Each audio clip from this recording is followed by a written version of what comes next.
கோதுமை வந்து 6 மணி நேரம் ஊற வைக்கணும். ஊற வச்சுட்டு அப்புறம் ஊறின பின்னாடி வந்து 6 மணி நேரம் கழித்து வந்து அரைக்கணும். அரைச்சி அந்த தண்ணி வந்து புழிஞ்சிட்டு 8 மணி நேரம் வந்து ஊற வச்சுட்டு அப்புறம் அல்வா செய்யணும். பால் எடுக்கணும். பால் எடுத்துகிட்டு வந்து செரிப்பாதியை வந்து பாலும் செரிப்பாதியை சர்க்கரையும் போடணும். அப்புறம் தேவைன்றவங்க வந்து நெய் ஊற்றிக்கலாம், இல்லைன்னா எண்ணெய் ஊற்றிக்கலாம். 1 கப்பு கோதுமை பாலுக்கு 3 கப்பு சர்க்கரை. கோதுமை வந்து 6 மணி நேரம் ஊற வச்சு 8 மணி நேரம் புளிக்க வச்சு அப்புறமேட்டு பாலை புளிஞ்சிட்டு ஊற்றணும்.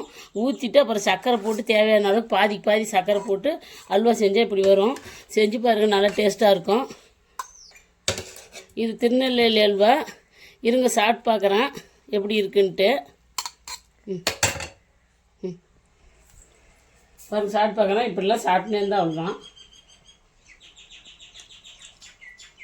நல்லா தான் இருக்குது, டேஸ்ட்டாக இருக்குது. பாய். முந்திரி இல்லை, அதனால் முந்திரி போடலை.